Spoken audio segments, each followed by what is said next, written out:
Shalom Aleichem. Bapak Yahweh pasti memberkati saudara-saudara sekalian. Haleluya.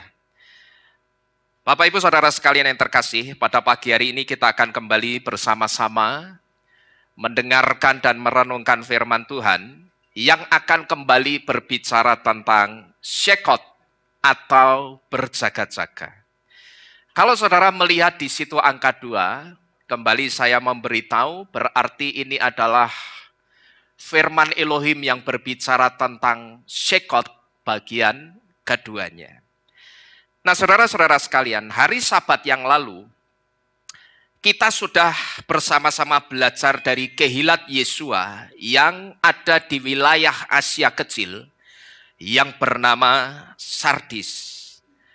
Dan melalui Kehilat di Sardis ini saudara, kita bersama-sama belajar bahwa sekarang ini bukanlah waktunya untuk kita santai-santai. Tetapi sekarang ini adalah waktu di mana kita itu harus semakin berjaga-jaga. Karena waktu-waktu ini bukan waktu yang saya katakan masih jauh dari waktu kedatangan Yesua. Bukan. Tetapi waktu-waktu ini adalah waktu yang semakin mendekati waktu kedatangan Yesua. Nah, karena semakin dekat, maka saya katakan dekat-dekat dengan Bapak Yahweh. Sambil kita memperhatikan tanda-tanda zaman. Saya rasa itulah sikap yang paling baik dan paling urgent, yang paling mendesak, yang sekarang ini harus kita prioritaskan, saudara. Nah, Bapak Ibu saudara sekalian, kemarin ketika kita melihat tentang kondisi kerohanian jemaat Tuhan yang ada di kota Sardis, waktu itu kita bisa melihat bagaimana Yesua itu sangat menekankan sekali sikap berjaga-jaga ini. Bahkan pada waktu itu saudara, Yesua kalau kita hitung itu sampai 2 kali memperingatkan jemaat Tuhan di Sardis untuk berjaga-jaga. Pertanyaannya ada apa ini? Kenapa Yesua itu sampai memperingatkan jemaat Tuhan di kota Sardis untuk berjaga-jaga? Dan itu diucapkan sebanyak 2 kali. Dan saya sudah memberitahu, satu kata yang sama ketika diucapkan lebih dari 1 kali, 2, 3, 4 kali atau berapa kali. Yang kedua dan seterusnya itu artinya sebuah penegasan. Memang pada waktu itu saudara, ketika Yesua memperingatkan jemaatnya di kota Sardis, supaya mereka itu sungguh-sungguh berjaga-jaga. Memang saya katakan Yesua memperingatkan mereka supaya sungguh-sungguh berjaga-jaga. Itu berangkat dari latar belakang kisah tentang rajanya Sardis yang bernama Kroisus. Yang pada waktu itu Raja Kroisus itu sangat sombong. Dan Raja Kroisus itu orang yang meremehkan dan gampang menyepelekan orang lain. Waktu itu Raja Kroisus itu menyepelekan dan meremehkan tentara-tentara Persia yang pada waktu itu sudah mengepung kota Sardis di lembah kota Sardis. Pada waktu itu saudara, kota Sardis itu satu kota yang terletak di atas pegunungan yang tinggi. Dan jalanan untuk mengakses ke kota Sardis itu bukan jalan yang mudah. Tetapi jalanannya sangat terjal dan jalan-jalannya itu sangat licin saudara. Sehingga tidak semua orang tahu dan bisa mengakses masuk ke kota Sardis. Waktu itu saudara, Raja Kroisus itu sangat bangga dengan kekayaan dan kejayaannya kota Sardis. Sehingga pada waktu itu suatu hari datanglah seorang cendekiawan Yunani yang bernama Solon. Ketika Solon ini berkunjung ke kota Sardis, waktu itu Solon ini diterima oleh Raja Kroisus. Dan setelah Solon diterima oleh Raja Kroisus, Solon ini diajak jalan-jalan di serambi kota Sardis. Di situ Solon diajak melihat. Kamu lihat di sebelah sana itu yang besar, bangunan yang besar itu pabrik kain yang kualitasnya sangat bagus. Lalu kamu lihat yang sebelah kanan itu, bangunan yang juga tidak kalah besar itu juga pabrik, tapi itu pabrik pakaian dari bulu domba. Dan kamu tahu, kain dan bulu domba yang kami hasilkan itu kualitasnya kualitas yang terbaik. Lalu Solon pada saat itu juga diajak memandang ke satu gunung, saudara. Kamu lihat Solon, di situ ada gunung namanya Gunung Tmolus. Kamu tahu Gunung Tmolus itu memberikan sumbangsih kekayaan yang begitu luar biasa untuk kota Sardis ini.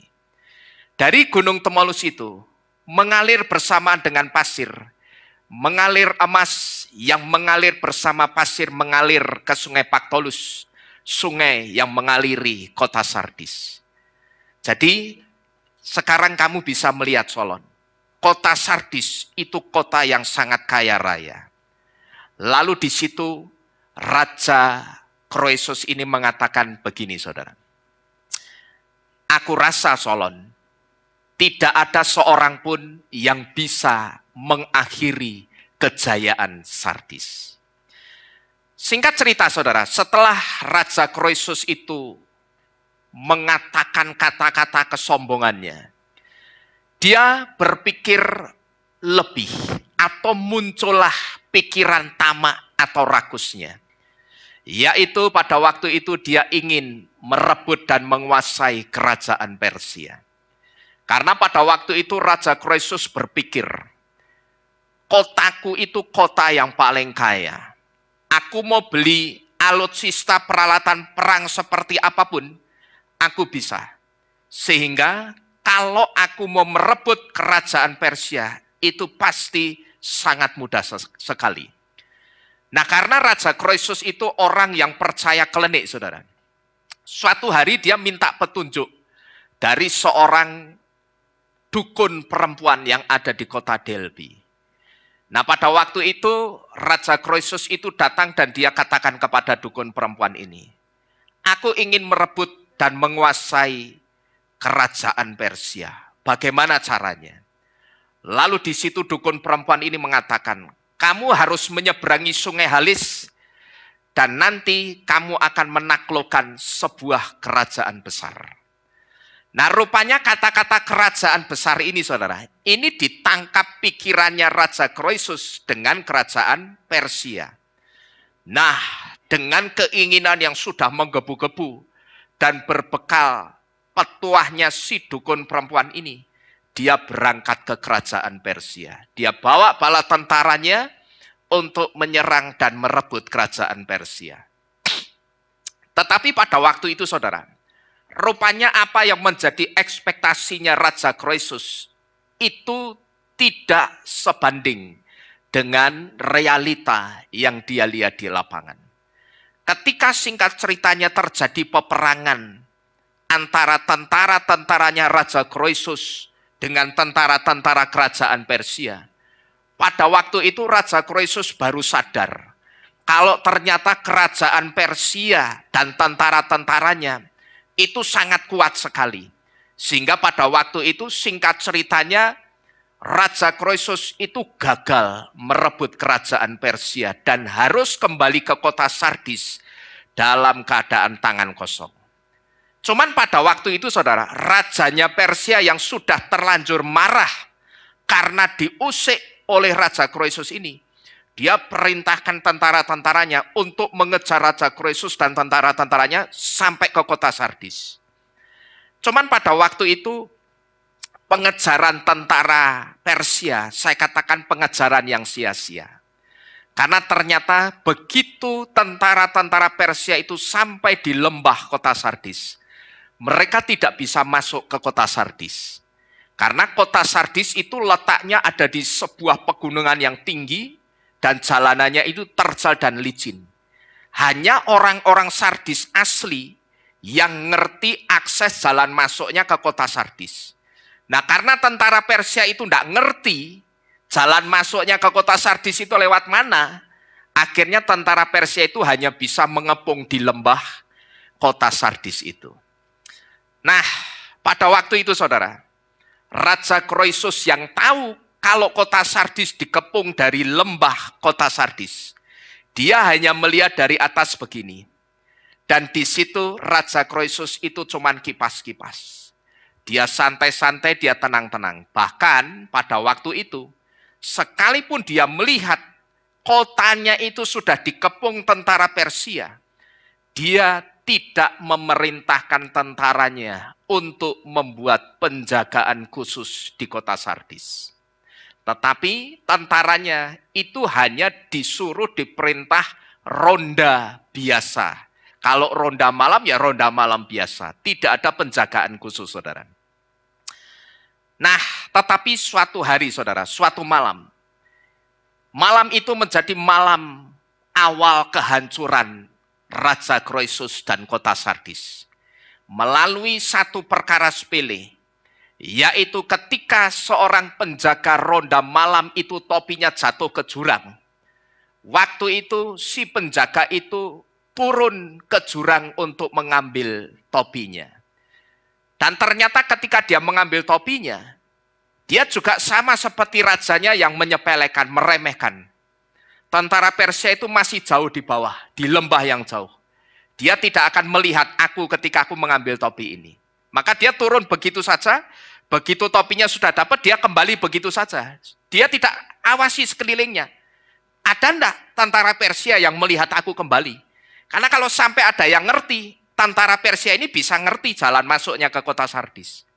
Tetapi pada waktu itu, tentara yang ngambil topinya ini dengan santai pulang ke kota Sardis lewat jalan rahasia, tetapi ternyata tanpa dia sadari, ada tentara-tentara Persia yang tahu dan membuntuti tentara Sardis ini masuk ke kota Sardis. Singkat ceritanya pada waktu itu, saudara, tentara Persia ini berhasil masuk ke kota Sardis dan mengepung kota Sardis.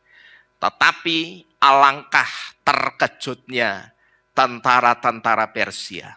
Karena ketika mereka sudah mengepung kota Sardis, mereka tidak melihat di kota Sardis itu ada penjagaan khusus. Tidak ada sama sekali. Mereka melihat kota Sardis itu begitu lengang. Sehingga pada waktu itu, tentara-tentara Persia itu bisa membungkam tentara-tentara kerajaan kota Sardis ini. Dan akhirnya tentara Persia itu bisa masuk ke rumahnya Raja Kroisus dan membunuh Raja Kroisus dan berhasil menguasai kota Sardis dan kekayaannya. Nah, tetapi saudara, rupanya keteledoran orang-orang Sardis itu tidak hanya terjadi satu kali, tetapi terulang sampai 2 kali. Maka kalau kita perhatikan, ketika Yesua mengatakan berjaga-jagalah, Yesua mengatakannya itu sebanyak 2 kali. Karena apa? Yesua itu juga berangkat dari kisah keteledoran mereka ketika mereka teledor dan meremehkan sehingga kota Sardis itu berhasil direbut musuh sebanyak 2 kali.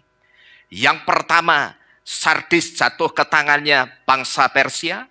Yang kedua, Sardis itu jatuh ke tangannya bangsa Yunani lewat seorang jenderal yang memimpin yang bernama Jenderal Antiochus.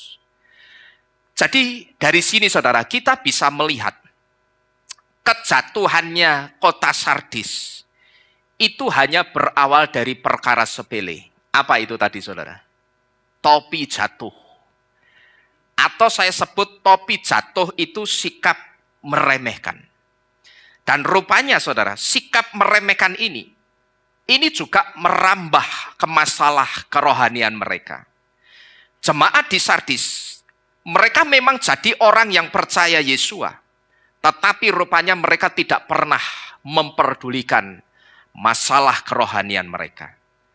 Mereka memang orang-orang yang percaya Yesua, tetapi ternyata mereka bukan orang-orang yang setia beribadah. Mereka memang orang-orang yang percaya Yesua di kota Sardis, tetapi rupanya mereka bukan orang-orang yang setia melayani Yesua. Yang dalam bahasanya Yesua, ketidaksetiaan mereka mengiring Yesua, itu disebut Yesua dengan kata-kata, tidak ada pekerjaanmu yang diselesaikan. Jadi ketika Yesus mengatakan di ayat 3 atau ayat 4 kalau tidak salah di kitab Giliana tadi, di situ ada kata-kata tidak ada pekerjaanmu yang diselesaikan. Itu sebetulnya untuk menggambarkan ketidaksetiaannya jemaat Tuhan yang ada di kota Sardis. Mereka memang orang yang percaya Yesua. Mereka labelnya pengagung Yahweh, pengagung Yesua. Tetapi yang pertama mereka tidak setia beribadah. Mereka tidak setia melayani dan mereka tidak setia dengan hal-hal kerohanian lainnya yang seharusnya mereka lakukan di dalam kehidupan mereka. Nah, tetapi tentunya saudara-saudara sekalian, Yesua menekankan sikap berjaga-jaga ini. Ini semata-mata bukan hanya karena sekarang ini kita semakin mendekati waktu kedatangan Yesua. Bukan cuma karena itu. Ya, sekali lagi, tentunya ketika Yesua menekankan sikap berjaga-jaga, bukan karena sekarang ini kita semakin mendekati waktu kedatangan Yesua. Bukan hanya karena itu. Tetapi saya percaya pasti ada hal-hal lain yang penting yang harus saudara dan saya perhatikan juga. Ini sama persis seperti ketika kita sudah diberitahu bahwa Yesua ketika mengatakan janganlah kamu khawatir, itu tidak hanya dengan alasan karena Tuhan melarang, karena dengan khawatir tidak menambahkan usia 1 hasta, karena siapa yang khawatir, lihatlah burung di udara itu tidak menanam tetapi dia bisa makan. Saya percaya tidak hanya karena itu. Tetapi sekarang kita tahu, ternyata ada hal-hal lain yang lebih penting yang mesti kita perhatikan. Kenapa Yesua melarang kita khawatir? Karena ternyata di dalam kekhawatiran itu menyimpan energi negatif yang besar yang namanya kutuk. Maka saya percaya ketika Yesua menekankan sikap berjaga-jaga ini semata-mata bukan hanya karena sekarang ini kita sudah mendekati waktu kedatangan Yesua. Bukan hanya karena itu. Tetapi saya percaya ada hal-hal lain yang masih tersembunyi, entah itu 1 atau 2 hal, atau beberapa hal, yang mungkin ada 1 hal, 2 hal yang belum kita ketahui, yang saya yakin itu belum tersingkap. Yang saya percaya itu bukan sekedar alasannya sekarang ini sudah dekat dengan waktu kedatangan Yesua. Jadi kita mesti berjaga-jaga. Selama ini kan kita selalu diberitahu seperti itu, saudara. Sejak kita jadi orang yang disebut orang Kristen, percaya Tuhan, kita selalu didoktrin, berjaga-jagalah, karena kedatangan Tuhan sudah semakin dekat. Tetapi saya percaya setiap ucapannya Yesua ngomong apapun, artinya itu pasti dalam, tidak sederhana, saudara. Jadi Bapak Ibu Saudara sekalian, saya percaya pasti ada hal-hal lain yang penting yang harus kita perhatikan juga. Dan selain karena waktu kedatangan Yesua yang sudah sangat dekat, Yesua menekankan sikap berjaga-jaga ini karena saudara dan saya itu selalu diawasi 2 kekuatan besar, yaitu Bapak Yahweh dan setan. Kalau Bapak Yahweh yang ngawasi saudara dan saya katakan aman. Karena tujuan Bapak Yahweh mengawasi kita, itu tujuannya untuk ngapain kita itu? Jagain kita. Berarti aman enggak kita, saudara? Aman. Cuman masalahnya kalau setan yang ngawasi, ketika setan ngawasi kita, dia itu akan cari celah yang ada di dalam kehidupan kita untuk sebisa mungkin dia masuk dan kemudian dia akan apa ini? Jatuhkan. Itu loh. Itu bedanya pengawasan yang dilakukan Bapak Yahweh dengan setan. Dan kita mesti ngerti, Yesua menekankan sikap berjaga-jaga itu bukan semata-mata sekali lagi karena waktunya kedatangan Yesus semakin dekat. Tidak hanya itu. Tetapi yang lebih dalam yang kita mesti ngerti, saudara dan saya, kita itu diawasi 2 kekuatan besar. Yaitu kekuatannya Bapak Yahweh dan kekuatannya setan. Kalau Bapak Yahweh sekali lagi yang ngawasi kita, aman. Karena kita dijagain Bapak Yahweh. Cuman masalahnya kalau yang ngawasi kita, yang sedang ngawasi kita setan, lah ini bahaya. Karena setan itu sukanya cari apa ini? Celah masuk untuk bisa menjatuhkan saudara dan saya. Peringatan ini saudara, atau pengertian ini datang dari huruf sin di dalam kata shekot yang artinya berjaga-jaga. Di mana huruf sin itu, memang saya katakan sin itu punya arti utamanya tooth yang artinya gigi. Dan ketika sin itu punya arti gigi, ini sedang berbicara tentang power atau kekuatan. Tapi sin itu punya satu arti yang unik, yang saya katakan artinya itu dalam tanda kutip bertolak belakang. Yang dikatakan the Almighty if sin from the front, but Satan if sin from behind.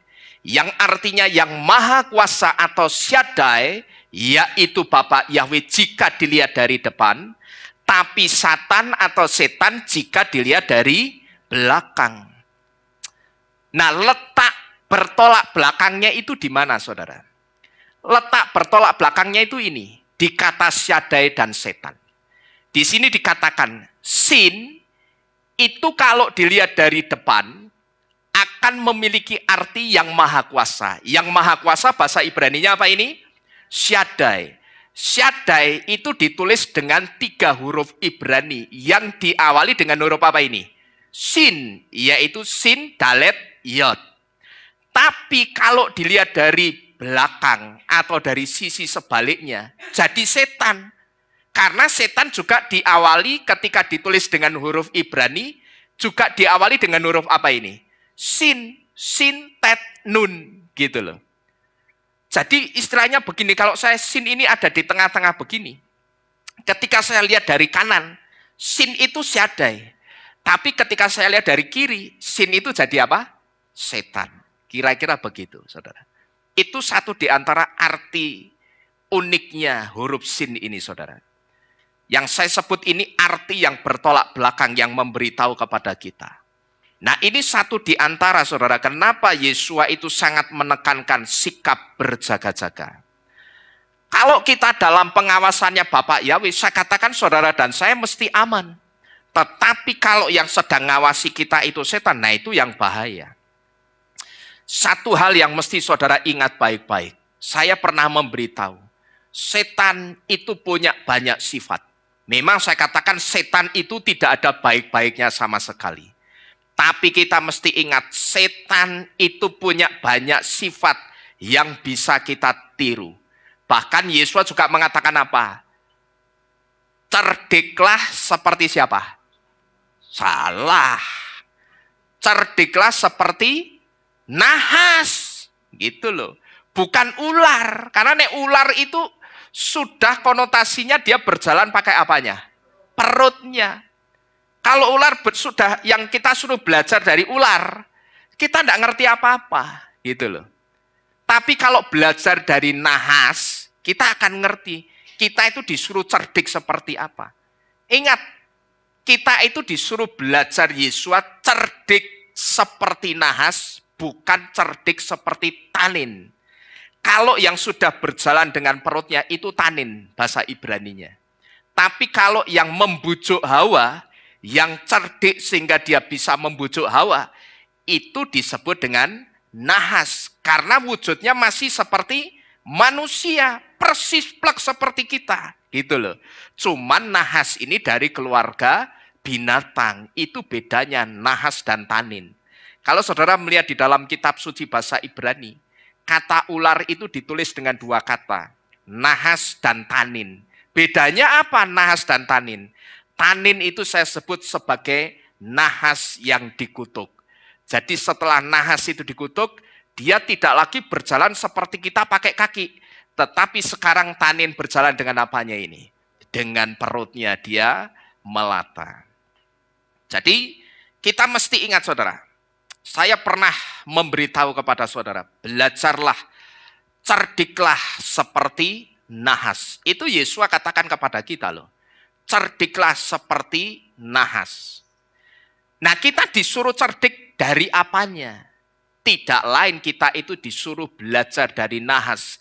Dari sifat-sifatnya nahas yang mewakili setan.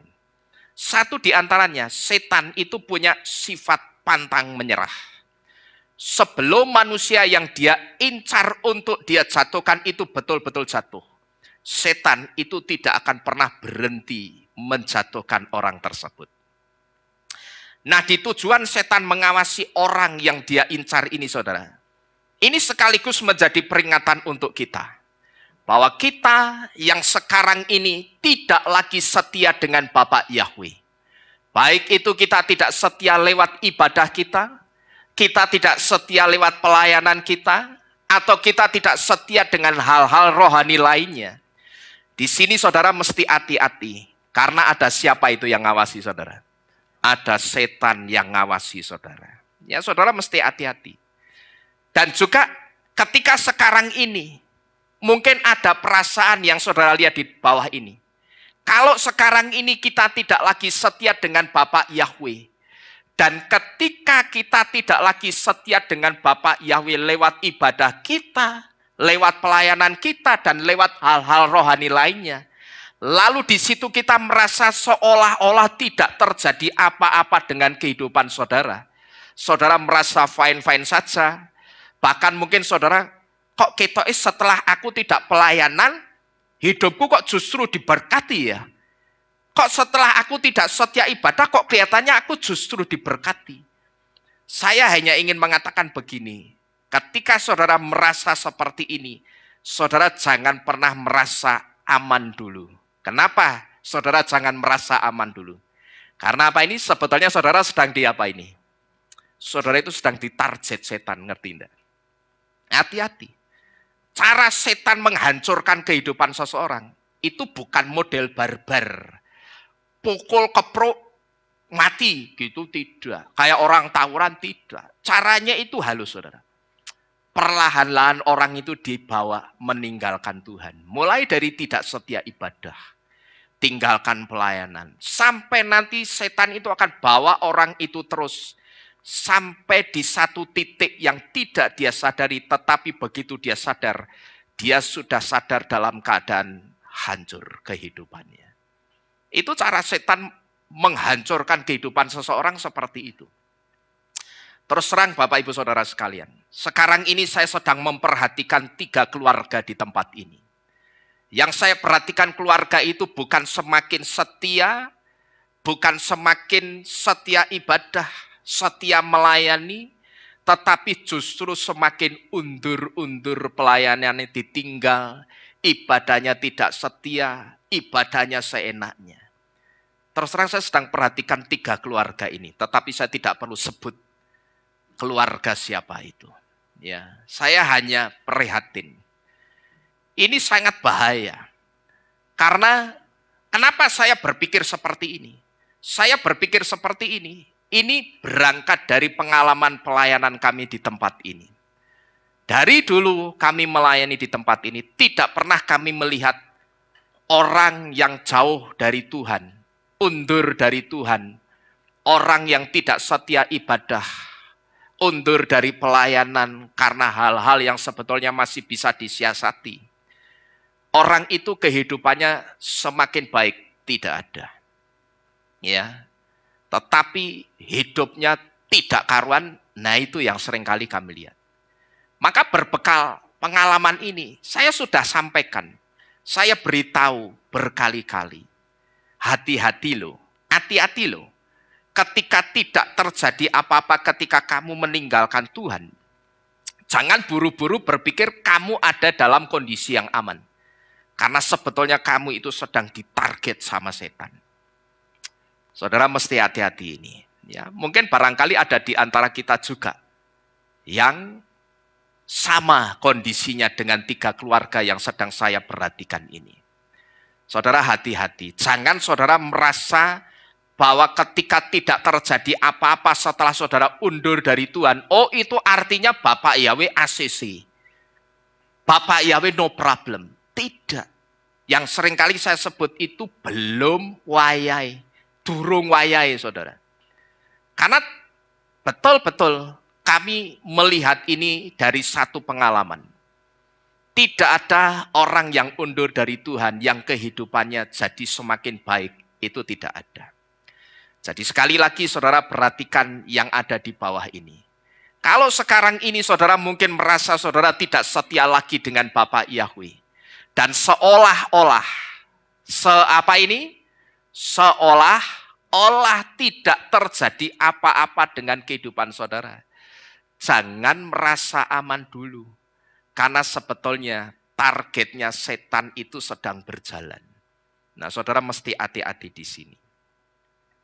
Dan sebetulnya juga saudara, saya ingin memberitahu, ketika sekarang ini saudara tidak lagi setia kepada Bapa Yahweh, dan saudara sudah jadi orang yang tidak peduli lagi dengan hal-hal kerohanian saudara, sebetulnya saudara itu sudah jatuh. Ngerti saudara? Ya, begitu saudara itu sudah undur dari Tuhan, saudara tidak peduli dengan hal-hal kerohanian saudara lagi. Saudara ngerti? Sebetulnya saudara itu sudah jatuh. Sekalipun jatuhnya itu belum sampai terkapar. Kenapa pertanyaannya kok saudara belum sampai terkapar? Karena sekarang ini masih ada tangan Roh Kudus yang menopang saudara. Tapi kalau sampai saudara tidak sadar dan saudara tidak segera kembali, cepat atau lambat saudara pasti akan terkapar. Ya, saya ingin mengingatkan sekali lagi, hati-hati yang ngawasi saudara, kekuatannya itu tidak main-main. Yang ngawasi saudara, kekuatannya itu tidak main-main. Jangan saudara remehkan. Jangan saudara remehkan dengan merasa aman ketika sekarang ini saudara jauh dari Tuhan, tetapi tidak terjadi apa-apa. Jangan saudara remehkan hal tersebut. Ingat, tadi Sardis hancurnya itu hanya dari perkara sepele, meremehkan. Ya, cuman dari topi jatuh saudara, topi tiba itu loh. Topi jatuh tapi saat itu menjadi awal kehancuran kota yang kaya raya, kota yang begitu jaya. Sampai-sampai rajanya ngomong apa? Aku rasa tidak ada seorang pun yang bisa mengakhiri kejayaan Sardis. Bapak Ibu Saudara sekalian, Yesua menekankan sikap berjaga-jaga ini. Ini sebetulnya karena Yesua itu tidak ingin kita itu jatuh ke tangan yang salah. Ke tangannya siapa tadi? Tangannya setan yang jahat gitu loh. Yesua memperingatkan kita hari ini keras. Bahkan saya sebut ada 3 keluarga yang saya perhatikan yang sebetulnya tanpa mereka sadari mereka sedang ditarget setan. Kalau mereka tidak sadar dan tidak segera kembali kepada Bapa Yahweh, sebetulnya mereka sedang membahayakan kehidupannya sendiri. Jadi saudara tanamkan ini baik-baik ya. Pada pagi hari ini saudara diperingatkan dengan peringatan yang keras. Yesua itu karena Yesua tidak ingin saudara jatuh ke tangan jahatnya setan. Karena kekuatan setan yang ngawasi kita terus 24 jam. Itu kekuatannya tidak main-main loh saudara. Ya. Saudara tidak dekat-dekat Bapak Yahweh, saudara saya katakan tidak akan bisa mengalahkan kekuatan itu. Ya, tidak bisa. Saudara cuma jadi orang percaya Bapak Yahweh, tapi saudara tidak pernah dekat-dekat Bapak Yahweh. Ibadah yo sak penake, pelayanan sak penake. Hal-hal kerohanian lainnya tidak saudara perhatikan. Begitu saudara berhadapan dengan kekuatannya setan, saudara boleh buktikan saudara tidak akan pernah bisa melawan kekuatan itu. Karena kekuatannya setan yang ngawasi kita, itu kekuatannya tidak main-main saudara. Jangankan saudara, Yesua saja ditantang. Betul atau tidak? Yesua ditantang, disuruh apa? Ya toh dicobai. Disuruh merubah batu jadi roti. Padahal Yesua itu siapa? Tuhan. Punya kuasa enggak dia kira-kira? Loh dahsyat kuasanya itu. Yesua ditantang saudara. Ya toh? Terus disuruh menjatuhkan dirinya dari bumbungan bait suci. Bayangkan, itu Yesua loh saudara. Yang bukan manusia, hanya wujud manusia tapi bukan manusia. Dia 100% Elohim. Dia 100% Tuhan, ditantang. Gitu loh. Tapi apakah pada waktu itu Yesua dengan gegabah melawan setan? Tidak. Tetapi dengan hikmat dia melawan setan. Maka itulah kenapa seringkali saya katakan, setialah beribadah. Karena dengan setia beribadah, ketika saudara dengarkan firman, saudara itu akan dapat hikmat. Gitu loh. Saudara akan mendapatkan hikmat. Saudara ingat, kalau saudara ada di dalam keilat ini, saya jamin saudara aman. Tapi begitu saudara keluar, saudara itu akan berurusan dengan dunia ini yang sangat keras. Kalau saudara menghadapi dengan model pokrol, pukul begitu saja, selesai, bubar. Saudara mati konyol. Tetapi kalau saudara bisa menghadapi dengan hikmat, dunia ini akan tunduk kepada saudara. Ya. Cuman saudara bisanya dapat hikmat bagaimana? Banyak-banyaklah mendengar firman Elohim. Gitu loh saudara.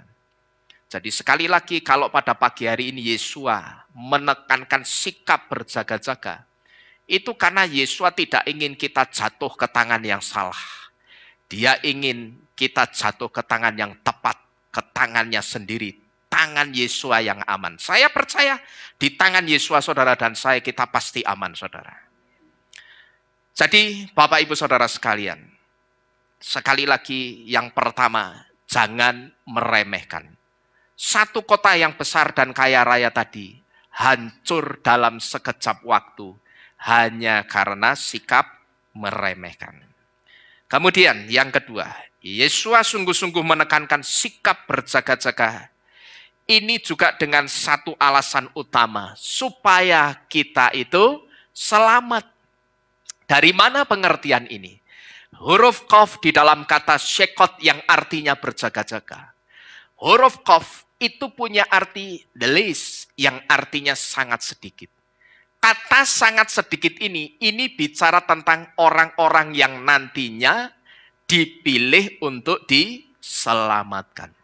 Di dalam kitab Matius 22 ayat yang ke-14 di situ dikatakan, banyak yang dipanggil tetapi sangat sedikit yang dipilih. Untuk diapain dipilihnya? Dimasukkan dalam barisan orang-orang yang akan diselamatkan. Gitu loh. Kalau sekarang saudara dengan hal-hal kerohanian saudara saja saudara tidak perhatikan. Saudara tidak kasih perhatian khusus, tidak saudara pelihara. Waduh, saudara sangat membahayakan kehidupan saudara sendiri. Karena di dalam kitab suci itu ada satu ayat yang dikatakan apa?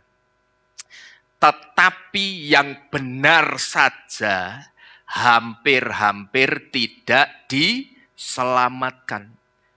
Kata yang benar itu dalam bahasa Ibraninya sadik. Sadik itu artinya orang benar. Orang kalau sudah sampai punya label sadik disebut sadik. Orang benar itu mesti orangnya saleh. Tetapi ternyata orang yang disebut saleh benar sekalipun, kitab suci memberitahu hampir-hampir tidak diselamatkan. Nah terus kalau saudara enda-endo, enak-enakan, santai-santai, bagaimana nantinya ketika Yesua datang? Ya, saudara perhatikan ini baik-baik. Yesua menekankan sikap berjaga-jaga. Tadi saya katakan dia ingin supaya kita jatuh ke tangan yang tepat, yaitu tangannya sendiri supaya kita bisa diselamatkan. Dan ini ditunjukkan melalui huruf Qaf di dalam kata Shekot yang artinya berjaga-jaga. Tidak kebetulan Qaf itu punya arti delis yang artinya sangat sedikit. Dan kata sangat sedikit ini mengacu kuat atau mengarah ke kitab Matius 22 ayat yang ke-14. Sudah hukumnya saudara. Orang yang diselamatkan itu hanya orang yang berjaga-jaga. Tidak berjaga-jaga, tidak mungkin diselamatkan. Dari kisah jatuhnya kota Sardis ke tangan Persia dan Yunani tadi, kita bisa melihat sekali lagi jatuhnya Sardis itu cuman dengan perkara sepele. Apa tadi saudara? Topi jatuh. Dan topi jatuh ini ternyata berangkat dari sikap meremehkan. Kenapa kok saya katakan topi jatuh itu berangkatnya dari sikap meremehkan? Kalau saja tentara Sardis itu tidak meremehkan, maka dia akan menjaga sikapnya, saudara, supaya sikapnya itu jangan sampai memberi petunjuk untuk musuh, supaya musuh itu bisa tahu akses jalan masuk ke kota Sardis, gitu loh. Ya. Kalau tentara yang sedang ronda malam itu tidak meremehkan seperti rajanya Kroesus, maka dia akan menjaga sikapnya supaya sikapnya itu jangan sampai memberi petunjuk kepada musuh tentang jalan masuk ke kota Sardis. Dia akan menjaga jangan sampai ada apapun yang jatuh ke bawah supaya hal itu tidak jadi petunjuk untuk pihak musuh, gitu loh. Ini yang saya sebut topi jatuh itu berangkat dari sikap meremehkan. Orang kalau dalam keadaan perang, saudara, pergerakan sedikit pun, mau pergerakan sedikit seperti apapun, sedikit aja, itu sangat diperhatikan. Saya pernah nonton, saya jadi ingat nih saudara, nonton satu YouTube short. Ada seorang tentara junior yang dibentak sama seniornya. Gara-gara apa? Masukkan magasin peluru ke senapan, tapi masukannya model di apa? Dipukul. Dimasukkan dulu ke tempat selongsong magasin, terus dipukul. Prak! Senapannya diambil sama seniornya. Begitu diambil, masukkan lagi. Prak! Prak! Kamu tahu kenapa ini tidak boleh? Musuh mendengar. Dia omongi gitu, saudara. Jadi setiap pergerakan sekecil apapun dalam medan perang, itu sangat dipertimbangkan. Kenapa mesti masukkan magasin peluru dengan cara dipukul prak sehingga menimbulkan suara, dan kalau itu didengar musuh, kamu bisa dideteksi posisimu ada di mana. Masukkan dengan pelan, masukkan set, klek, hanya kamu yang dengar. Gitu loh. Kalau perlu tutupi apa saat masukkan supaya diredam suaranya. Klek. Sama-sama bisa digunakan, saudara. Gitu loh. Dimasukkan magasin itu dengan cara dipukul prak, dengan dimasukkan pelan-pelan klek, juga sama-sama bisa digunakan. Ditembakkan ya keluar pelurunya, gitu loh. Nah, ini membuktikan kegiatan sekecil apapun atau pergerakan sekecil apapun di medan perang itu sangat dipertimbangkan, saudara-saudara sekalian.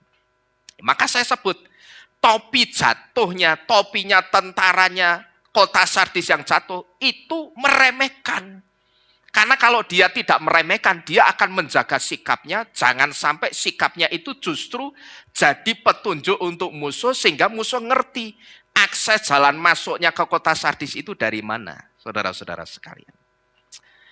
Nah, waktu-waktu ini, saudara, berapa banyak orang yang percaya Yesua, yang ternyata juga meremehkan waktu kedatangan Yesua yang sudah sangat dekat. Mereka yang sudah tahu Yesua tidak lama lagi datang, tetapi bukannya semakin berjaga-jaga, tapi justru apa ini? Santai-santai. Nah, tetapi rupanya ini persis seperti yang dinubuatkan oleh Yesua di dalam kitab Yohanan, pasal keempat ayat yang ke-35. Coba kita baca. Orang yang santai-santai mendekati waktu kedatangan Yesua, ini sudah dinubuatkan Yesua ternyata di dalam kitab Yohanan atau Yohanes 4 ayat 35. Saya bacakan untuk saudara, saudara perhatikan baik-baik. Di situ dikatakan, bukankah kamu berkata bahwa masih ada 4 bulan lagi dan penuaian itu tiba? Lihatlah, aku berkata kepadamu, angkatlah matamu dan pandanglah ladang-ladang itu. Karena mereka telah menguning, siap untuk apa itu? Penuaian, siap untuk dituai. Sekarang saudara perhatikan baik-baik kalimat masih ada 4 bulan lagi dan penuaian itu tiba. Apa kaitannya kalimat ini dengan sikap meremehkan orang-orang percaya Yesua yang sekarang ini menghinggapi orang-orang yang percaya Yesua. Sehingga ketika mereka tahu Yesua tidak lama lagi akan datang, tetapi bukannya mengambil sikap semakin berjaga-jaga, tapi justru apa ini? Santai-santai. Nah, ini kaitannya apa? Kalimat masih ada 4 bulan lagi dan penuaian itu tiba dengan sikap orang yang meremehkan waktu kedatangan Yesus itu apa, saudara? Saudara-saudara sekalian, masa penuaian atau masa panen itu adalah gambaran dari kedatangan Yesus. Mungkin ada di antara saudara yang berpikir, kaitannya apa? Masa penuaian itu dengan gambaran kedatangan Yesus itu kaitannya apa? Masa penuaian kok dikaitkan dengan kedatangan Yesus dan dijadikan sebagai gambaran kedatangannya Yesus. Untuk melihat hal ini, saudara, untuk melihat bahwa masa penuaian itu gambaran kedatangan Yesus, yang harus kita lakukan pertama-tama, kita harus melihat dulu musim yang ada di Israel. Nah, saudara-saudara sekalian, Israel itu negara dengan 4 musim, yaitu musim gugur, musim dingin, musim semi, dan musim panas. Kalau Indonesia itu hanya punya 2 musim. Yang pertama musim hujan, yang kedua musim apa? Kemarau. Nah, tentang perjalanan musim di Israel ini, saudara, rupanya ini ada sisi paralelnya dengan dunia kerohanian.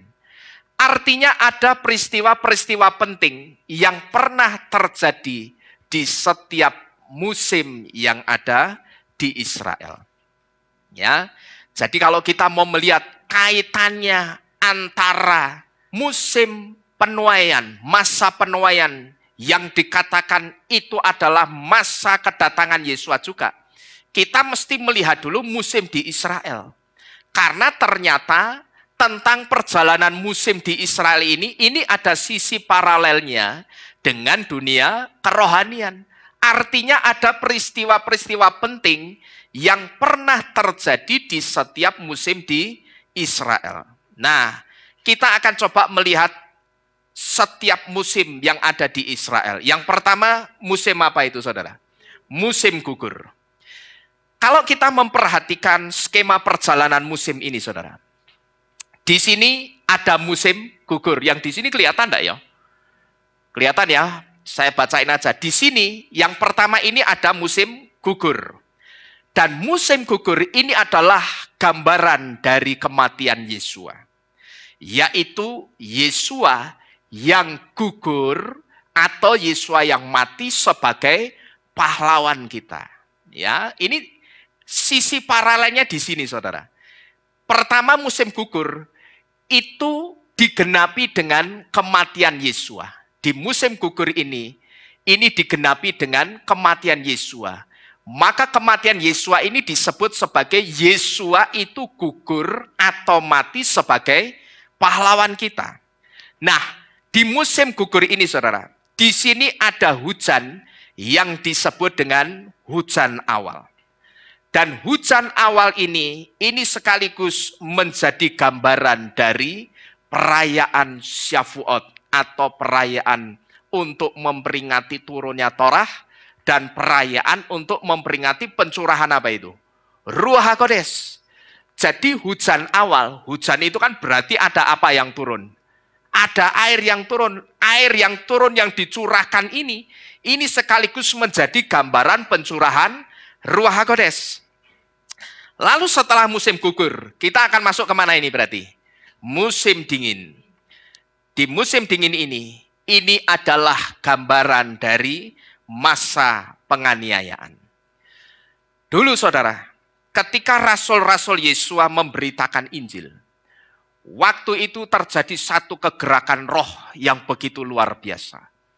Waktu itu, Roh Kudus itu bekerja dengan luar biasa, memberkati pelayanan pemberitaan Injil para rasul yang terjadi pada waktu itu.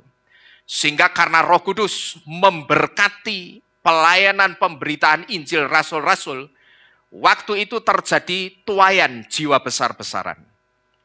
Orang-orang yang tadinya menolak Yesus, waktu itu mereka menerima Yesus sebagai Tuhan dan Juru Selamatnya. Cuman sayang, saudara, ketika tuaian jiwa besar-besaran itu terjadi, saat itu juga terjadi penganiayaan besar-besaran kepada orang-orang yang percaya Yesus. Dan penganiayaannya itu terjadi pada zamannya Kekaisaran Nero, Kaisar Caligula, dan kaisar-kaisar lainnya. Jadi di musim dingin ini digenapi dengan penganiayaan orang-orang percaya. Memang di musim dingin ini juga, waktu itu sempat terjadi pertobatan besar-besaran. Tetapi harus diikuti penganiayaan orang-orang percaya besar-besaran juga. Di mana saat itu orang-orang percaya yang ingin mempertahankan imannya di dalam Yesus, mereka harus menghadapi siksaan yang begitu mengerikan. Mereka harus dibakar hidup-hidup, tubuhnya itu direndam di dalam tir panas, lalu setelah tubuhnya dari ujung kaki sampai ujung rambut itu dilabur tir semua, kelabur tir semua, diangkat dari tong tir, lalu diikat di satu tiang kayu begitu, lalu disumet, dibakar. Sehingga orang-orang percaya itu disebut sebagai obor hidupnya Kaisar Nero. Untuk apa obor itu dinyalakan? Untuk Kaisar Nero itu melihat pertandingan. Cuman pertandingan itu pertandingan, saya katakan pertandingan yang gila. Karena yang ditandingkan itu bukan antar manusia, tapi manusia dengan binatang. Waktu itu orang-orang percaya itu diadu berkelahi, tarung sama singa, sama macan. Ya jelas orang percaya Yesus tidak ada yang menang, saudara, melawan binatang-binatang buas. Jadi waktu itu memang terjadi pertobatan besar-besaran. Orang-orang yang tadinya menolak Yesus waktu itu menerima, tetapi saat itu juga terjadi pembantaian besar-besaran orang-orang percaya. Lalu setelah musim dingin, berikutnya adalah musim semi. Ya, kita di sini, saudara.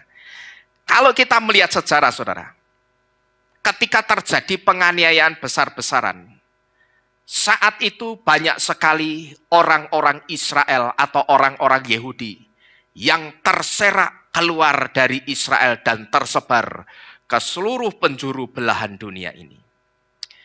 Nah, tetapi tepat di musim semi ini, saudara, di situ kalau saudara perhatikan ada hujan lagi yang disebut dengan hujan apa itu? Hujan akhir. Dan bertepatan dengan hujan akhir ini terjadi satu peristiwa yang luar biasa, yaitu pemulangan orang-orang Israel besar-besaran yang tadinya terserak ke seluruh penjuru belahan dunia ini, yang kemudian peristiwanya itu kita kenal dengan Aliyah. Ini yang terjadi atau sisi paralelnya musim semi dengan dunia kerohanian. Kemudian setelah hujan akhir di musim semi, musim berikutnya adalah musim apa ini? Musim panas, yang disebut juga musim panas itu dengan masa panen atau masa penuaian. Nah, di musim panas ini, saudara, orang-orang yang tadinya bekerja keras menanam benih, maka saat itu mereka akan memanen hasil kerja kerasnya. Dan di sini, saudara, di masa penuaian ini sekaligus menjadi gambaran datangnya masa pengangkatan. Jadi dengan kata lain, saudara, di musim panas atau di musim panen ini, Bapak Yahweh itu akan menuai jiwa-jiwa gitu loh. Nah, yang namanya menuai jiwa-jiwa itu berarti di apa itu? Diangkat. Bapak Yahweh yang menuai, ingat, yang menuai kita atau Bapak Yahweh? Bapak Yahweh. Kalau kita yang menuai, tidak dengan pengangkatan, tapi kita yang ngangkat apa? Gandumnya. Ya toh? Tapi yang jadi masalah, yang menuai sekarang bukan kita, tetapi Bapak Yahweh. Inilah yang disebut masa penuaian, itu gambaran dari masa pengangkatan. Baik itu jiwa kita sendiri yang dituai, maupun jiwa-jiwa yang kita bawa selama kita menangkan jiwa-jiwa ketika kita ada di dunia ini. Jadi misalkan saudara itu sekarang sedang hidup di dunia ini, saudara bawa jiwa-jiwa yang banyak. Nanti bersama-sama dengan saudara, jiwa-jiwa yang saudara menangkan itu akan dituai Bapak Yahweh bersama-sama. Akan diapa ini? Akan diangkat Bapak Yahweh bersama-sama. Inilah yang disebut dengan masa penuaian, itu gambaran dari masa pengangkatan. Nah, itulah sebabnya seringkali di tempat ini kita diberitahu terus apa, saudara? Beritakan terus kebenaran. Karena ketika kita diangkat nanti, saudara dan saya itu tidak boleh diangkat dalam keadaan tangan kosong seperti ini. Tapi saudara dan saya ketika diangkat nanti, saudara dan saya itu mesti bawa oleh-oleh. Bawa buah tangan untuk Bapak Yahweh. Cuman oleh-olehnya bukan duren musangking. Tapi oleh-oleh apa? Jiwa-jiwa. Gitu loh saudara. Ya. Saudara nanti ketika diangkat Bapak Yahweh seperti ini melalui kedatangan Yesua. Saudara itu ibarat kata tidak boleh diangkat dalam keadaan tangan kosong seperti ini. Artinya tidak pernah ada jiwa yang pernah saudara menangkan sama sekali. Kalau saudara merasa belum pernah memenangkan jiwa sama sekali, berarti saudara belum punya oleh-oleh untuk Bapak Yahweh. Saudara belum punya buah tangan untuk Bapak Yahweh. Nah bagaimana saudara? Kalau sekarang sudah semakin dekat, saudara belum punya buah tangan untuk Bapak Yahweh itu bagaimana? Ya. Saudara mesti ingat, Bapak Yahweh itu yang akan menuai nanti. Dia akan menuai jiwa kita sendiri. Yang kedua, dia juga akan menuai jiwa-jiwa yang kita menangkan ketika kita ada di dunia ini. Nah, sekarang kita tahu saudara bahwa masa penuaian itu gambaran dari masa pengangkatan atau masa kedatangan Yesua. Cuman yang disayangkan, banyak di antara kita yang sekarang ini sudah tahu waktu kedatangan Yesua, masa penuaian, masa pengangkatan itu akan segera terjadi. Tetapi yang disayangkan masih banyak di antara kita yang meremehkan, menyepelekan. Waktunya Yesua sudah semakin dekat, bukannya semakin syekot berjaga-jaga, tapi justru semakin santai-santai. Sekali lagi, saudara mesti hati-hati. Kota Sardis tadi jatuh cuman dari sikap meremehkan. Ya, Sardis itu jatuh kaya raya. Wong sungainya pasir yang mengalir dari Gunung Temolus melalui Sungai Paktolus. Itu bukan cuman pasir muntilan biasa, ya toh. Tapi pasir plus apa saudara? Emas. Bayangkan, duduk pasir muntilan loh. Tapi pasir emas. Saya sebut pasir emas. Kaya rayanya kayak apa? Gitu loh. Nggak perlu dongkel-dongkel. Sudah ngalir sendiri emasnya ke Sungai Paktolus. Sungai Paktolus itu sungai yang mengaliri di sekitar kota Sardis. Itu membawa emas, saudara. Jadi ibaratnya orang tinggal datang ke sungai jegur, ngayai. Sudah pasti dapat emas. Gitu loh. Maka karena kota Sardis itu sangat kaya raya, alamnya memberikan sumbangsi kekayaan yang begitu luar biasa berupa emas. Rajanya sombong. Setelah sombong ngapain tadi? Meremehkan, menyepelekan. Dan ternyata kejatuhan kota Sardis yang kaya raya dan begitu jaya, itu jatuh cuma dari sikap apa? Meremehkan, menyepelekan. Ya, saudara mesti hati-hati. Kalau sekarang ini saudara masih santai-santai, waduh saudara mesti hati-hati benar itu. Ya, saudara masih meremehkan, masih lama. Ya, Yesua datangnya masih lama. Hati-hati. Itu saya sebut saudara sedang meremehkan. Saudara sedang menyepelekan. Gitu loh. Yesua datangnya masih lama. Wis santai sih. Engko nek wis cedak, ya toh, wis cedak wayahe baru setia, baru giat ibadah. Ojo sampai ninggal ibadah. Nek perlu turunin kehilat. Nyapu kehilat, manganing kehilat. Ya toh. Hati-hati, Sardis itu jatuh cuma dari perkara sepele. Hanya dari perkara menyepelekan dan meremehkan. Dan saudara ngerti, saudara juga bisa saja ketinggalan. Kalau saudara meremehkan peringatan waktu kedatangan Yesua. Ya. Saudara bisa saja ketinggalan nantinya kalau saudara itu meremehkan waktu kedatangan Yesua. Dan sekarang ini saudara, mumpung masih ada kemurahan Bapak Yahweh di waktu-waktu terakhir ini, Manfaatkanlah waktu-waktu yang terakhir ini. Kembalilah setia. Kenapa saudara harus manfaatkan baik-baik waktu yang terakhir ini? Mumpung sekarang ini masih ada kemurahannya Bapak Yahweh, saudara manfaatkan baik-baik. Kalau saudara merasa saudara sudah tidak setia, ya kembalilah setia. Saudara tidak setia ibadah, setialah ibadah. Saudara tidak setia melayani, undur dari pelayanan, pelayanan lagi. Dan hal-hal kerohanian lainnya yang saudara tinggal, kembali lagi. Gitu loh. Kembalilah setia.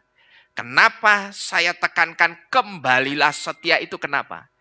Karena nantinya begitu pintu kemurahan itu sudah ditutup, saudara jaga-jaga, saudara mau berjaga-jaga, semuanya itu apa? Percuma. Percum tak bergun, gitu loh. Ya, ini sama seperti orang yang pernah ngomong sama saya dulu. Ya toh, dia ngomong sama saya begini, Pak, saya punya keinginan yang kuat. Nanti kalau tanah saya itu sudah laku, Pak, saya yang pertama mau memberkati kehilat ini. Oh ya, terima kasih. Yang kedua, Pak, saya mau beli kitab suci ILT yang sudah pakai nama Yahweh dan Yesua. Saya mau beli sebanyak-banyaknya. Lah kan gue apa? Gue bagi ke? Iya Pak, mau saya bagikan. Saya mau bagikan ke orang-orang yang nantinya tidak terangkat pas kedatangan Yesua. Saya melenggong saudara. Saya diam dulu, saya biarkan dia selesai ngomong dulu. Ya saya bilang begini, tujuanmu mulia. Ya tak akoni tujuanmu mulia. Cuman coba renungkan. Kalau kamu berhasil beli kitab suci ILT, terus kamu bilang tadi apa? Mau bagikan ke orang-orang yang tidak terangkat pas Yesus datang. Kalau kamu sampai bisa bagi, berarti kamu terangkat enggak? Ya. Kamu keangkat enggak berarti? Oh iya ya Pak. Lah iya. Lah kamu bisa bagi yuk soalnya ya toh? Kamu bisa bagi berarti kamu terangkat atau tidak? Saya tanya begitu. Oh iya ya. Yang kedua, rasa mbok bagi. Percuma. Nantinya orang yang tidak terangkat itu membaca kitab suci, sekalipun ayatnya penghiburan sekalipun, tetap nangis. Ngerti tak? Karena apa? Ketika orang yang tidak terangkat, orang sampai tidak terangkat, yang ada itu bukan roh sukacita lagi, tapi roh apa? Ketakutan. Yang ditebar sama siapa? Anti Hamasiah. Karena saat itu ketika orang tidak terangkat tetapi dia ingin tetap mempertahankan imannya supaya jiwanya selamat, dia mesti barter gitu loh sama si anti Hamasiah. Kamu mau jiwamu tetap selamat, serahkan tubuhmu. Tapi mesti diapain tubuhnya? Disiksa, diengek-engek loh. Loh, macam-macam. Ya toh. Mesti disiksa dulu, saudara. Lah orang kalau sudah diperhadapkan dengan ancaman siksaan, moco kitab suci kira-kira iso sukacita enggak dia? Bisa tenang hatinya gitu? Enggak bisa. Ya, sekalipun ayatnya diberkatilah orang yang mengandalkan Yahweh, lawang roh Yahweh sudah diangkat saat itu. Ya pikir meneh nek membagi, saya bilang begitu. Kamu bisa bagi saja, itu berarti kamu tidak terangkat, ngerti Ra? Gitu loh. Apalagi kamu bagi kitab suci, sekalipun ayatnya itu dirubah dari Kejadian pertama sampai Wahyu pasal terakhir isinya ayat-ayat penghiburan, orang akan tetap nangis darah. Karena apa? Saat itu yang ada itu cuman roh ketakutan. Roh Kudus yang membawa roh sukacita itu sudah diangkat. Jadi orang mau baca kitab suci, meh ning ngarepe kono Asmuni, Jojon, lucu-lucu Sri Mula tampil, ya tetap nggak bisa ketawa, saudara. Gitu loh. Karena apa? Isinya mau ketakutan dan ketakutan, gitu loh. Di situ mau ada Kadir, ada Jojon, sing lucu-lucu, ya nggak akan ketawa. Mr. Bean ada di situ, ya nggak akan ketawa. Karena roh yang melingkupi orang-orang yang tidak terangkat itu cuman satu roh, yaitu roh ketakutan. Gitu loh. Orang sudah tidak bisa ketawa-ketawa lagi. Orang sudah tidak bisa sukacita lagi. Tetapi saat itu orang hanya bisa meratapi nasibnya. Kenapa? Dulu ketika Roh Kudus masih ada di dunia ini, aku tidak setia sama Bapak Yahweh. Dulu nek aku dikhotbahi kon setia ibadah, aku jongkrot terus ngene iki. Ya toh, ndelok jubin, ning jubin ono apane. Dulu kalau diajak setia melayani, aku juga tidak mengindahkan. Gitu loh. Padahal ketika sekarang saudara itu setia melayani, saudara kalau diajak memuji-muji Tuhan saja di sini, lamanya minta ampun. Bahkan sampai ada orang yang protes toh. Dulu pernah ada orang yang sekali datang ke sini protes. Ya toh.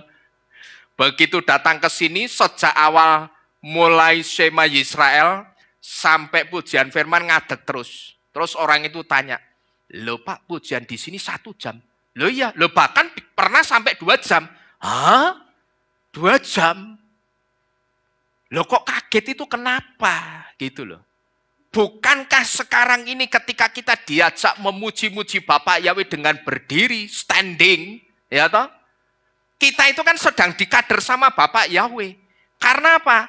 Lah kita baru sejam 2 jam wis ngeluh. Nanti di Syamayim 24 jam setiap hari kita itu berdiri terus, saudara ngerti. Ngapain? Ya memuji-muji Bapak Yahweh. Kita itu sekarang sedang dikader gitu loh. Diajak berdiri lama, memuji Tuhan, lah kok protes. Baru sejam 2 jam. Nanti di Syamayim itu 24 jam setiap hari. Kita itu akan berdiri. Haleluya. Yahweh engkau maha besar, maha mulia. Ngomong terus memuji Bapak Yahweh tidak pernah berhenti. Gitu loh. Mungkin ada yang akan menyangka begini. Ya nanti kan soalnya pada waktu memuji Bapak Yahweh, kita sudah bukan dengan tubuh fana ini Pak, tapi dengan tubuh kemuliaan. Loh iya. Adanya tubuh kemuliaan itu bisa kita miliki nantinya karena kita berhasil lulus ketika dikader di dunia ini gitu loh. Ya tuh dilihat, wah leda-lede, kelemprat ya toh. Gondia siji ki ning surga marahi nyempet-nyempeti mripat iki. Ndak usah bawa ke surga ya toh. Malah kayak apa saudara ngerti? Ya toh lainnya berdiri memuji, menyembah. Ada satu orang kelemprak ya toh, kletrak, malah kayak gelandangan. Kayak gelandangan kok ning Syamayim nyopo gitu loh. Terkadang saya heran, orang diajak memuji Tuhan gitu loh. Wong sebetulnya di sini kita kan tidak dipaksakan. Saudara kalau capek berdiri, duduk sejenak.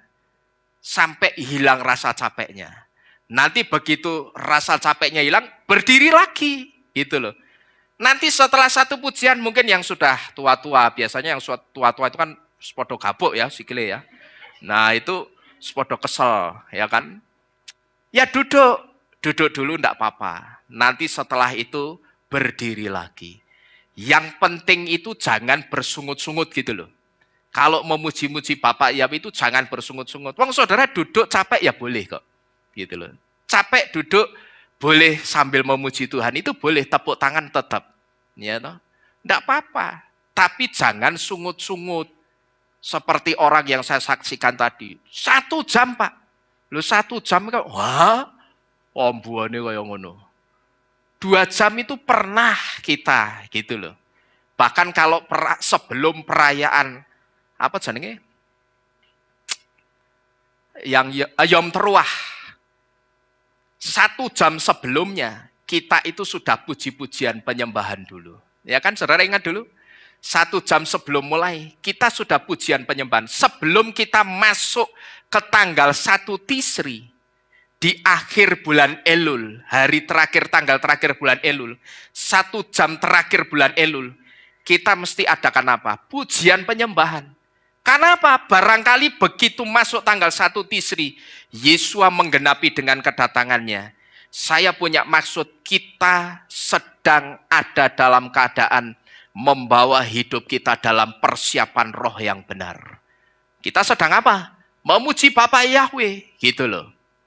Nah itu benar, itu baik saudara.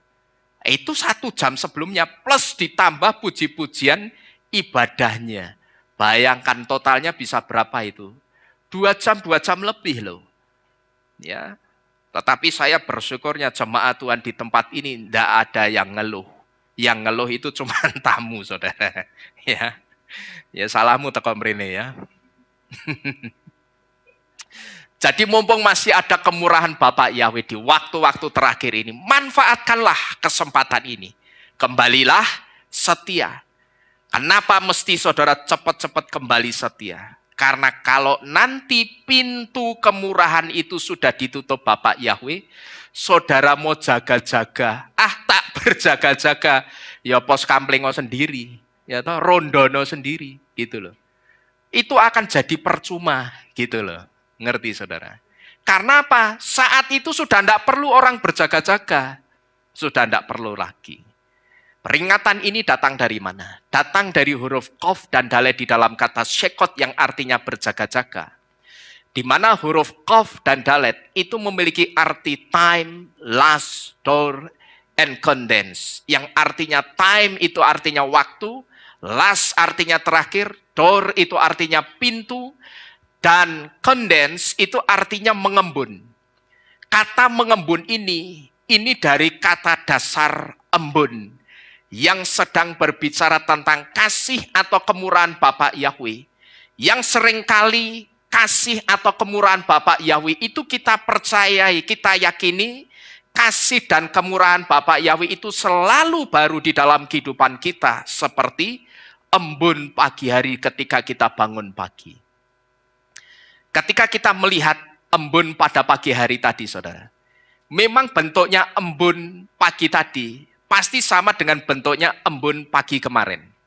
Tetapi pertanyaannya, apakah embun pagi hari tadi itu embun pagi kemarin, saudara? Tidak. Itu bukti kasih Bapak Yahweh itu selalu baru setiap kali kita bangun pagi. Saudara renungkan ini baik-baik. Pintu kemurahan Bapak Yahweh sekarang ini masih terbuka lebar. Manfaatkanlah saudara yang tidak setia, kembalilah setia. Tujuannya apa sekali lagi saudara?